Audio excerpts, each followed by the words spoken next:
is most people think that savings is smart, but my rich dad told me years ago that savers are losers. Now, I know this goes against the grain what most people tell you, save money, save money, save money. But the reason savers are losers began back in 1971.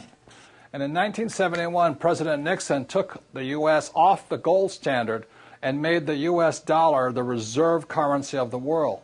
One of the reasons we have so much economic volatility in our economies today, high gas prices, high food prices, stock market booms and busts, housing values going down, all can be attributed back to 1971. Plus, there are other changes. So what makes the Rich Dad Company different is that we do not really subscribe to the idea of being a saver. We think it's more important you learn to be an investor. Like if you had invested in oil 10 years ago, you'd be a rich person today, even though savers are losers. If you invested in gold 10 years ago, you would have been a lot better off. If you had invested in rental real estate 10 years ago, you would have been way ahead of the savers. So if you want to get ahead, you need to not be a saver, but learn to be an entrepreneur or an investor. And that's what the Rich Dad Company stands for.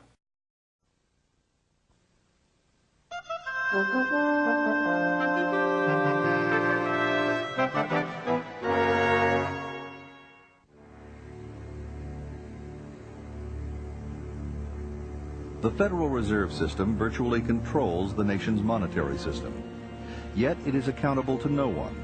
It has no budget, it is subject to no audit, and no congressional committee knows of or can truly supervise its operations.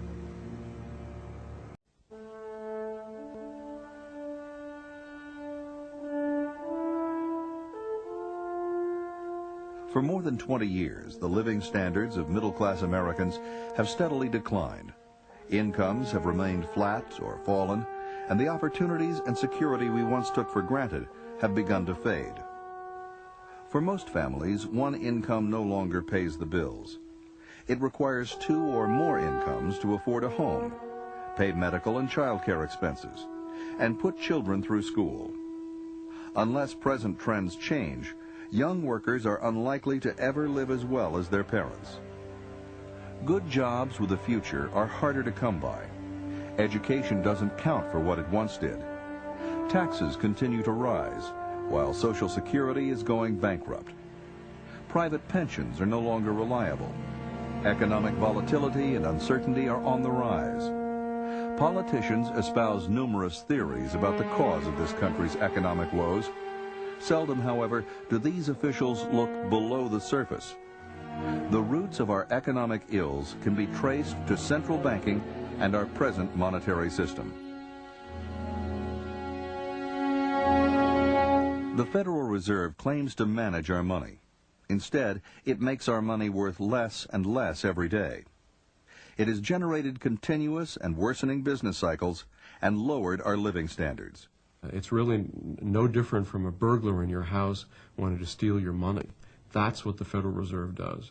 It depreciates your savings, it takes away your economic security, and it ought to be treated as an institution that does that rather than something of alleged benefit. Money is supposed to serve as a reliable standard of economic value, not a source of instability.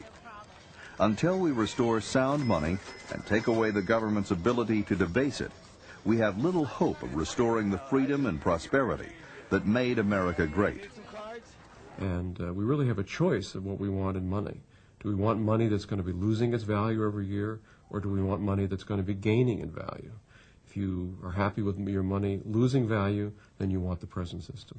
If you want money to increase in value, then you want a gold standard. What is money? As the good that makes exchange possible, it's the foundation of every economic activity. In the earliest times, people traded goods and services directly. This form of exchange is known as barter. That is, if a fishing tribe desired to have maybe wheat, which they themselves did not produce, they would seek out other individuals that produced wheat, and then they would exchange their fish. But barter had limitations in the marketplace. Well, actually, people perceived pretty quickly problems with that direct exchange. If you wanted, for example, fish, and you had wheat, but the people who had fish didn't desire the wheat, you were stuck, okay? Unless you went out and found some other good, possibly berries, that everyone in that society consumed. Then you would trade your wheat for the berries in full confidence then that you could turn around and trade the berries for the fish or anything else that you desired. Eventually, the most widely accepted goods in a society became valued for their use in indirect exchange. Money is simply another name for the most generally accepted medium of exchange.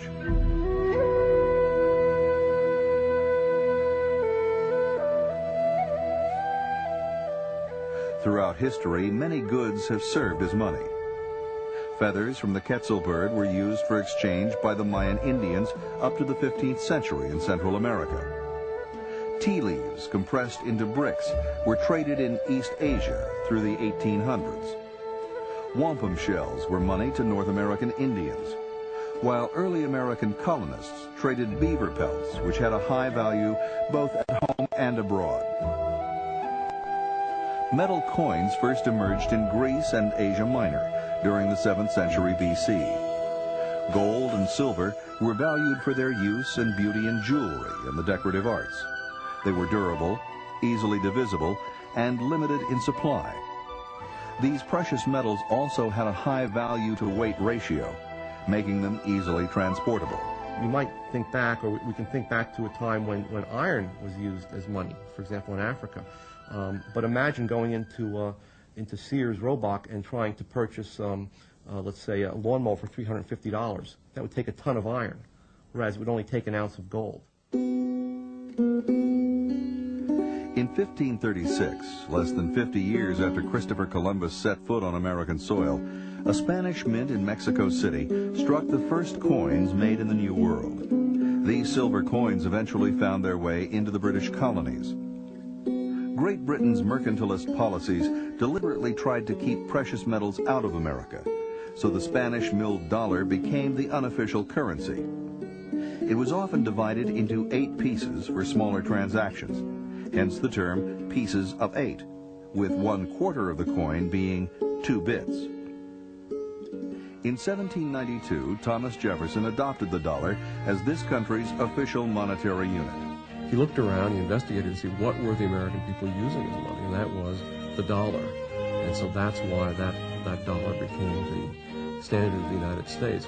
And we went onto a gold and silver standard and started minting gold coins with the American Eagle, $10 gold coin. Jefferson, in particular, spoke eloquently of the dangers of paper money. During the War for Independence, the Continental Congress printed vast sums of paper money out of thin air to finance the Army.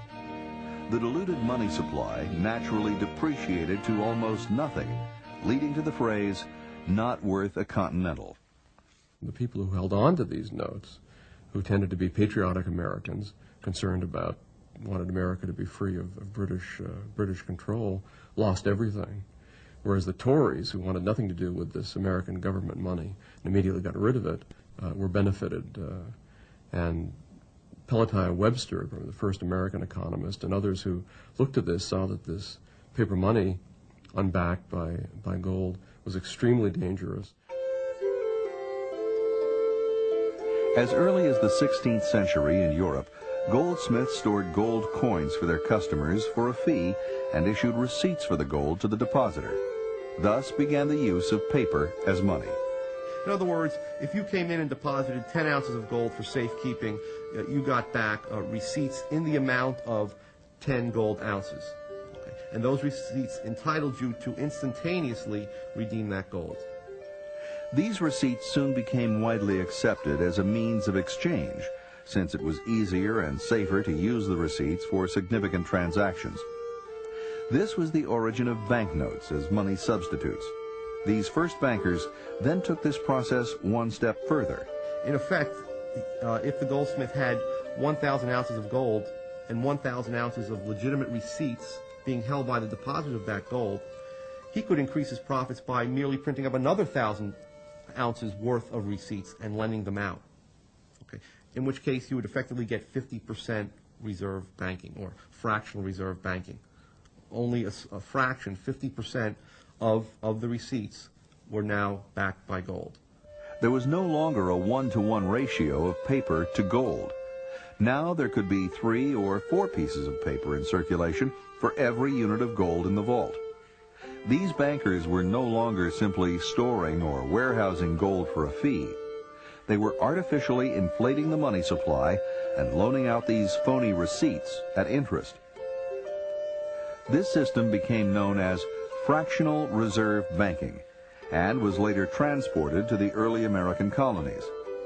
It formed the root of American commercial banking and ultimately the Federal Reserve System. This is a fraudulent system. It's not allowed in any other business. If you had a grain warehouse that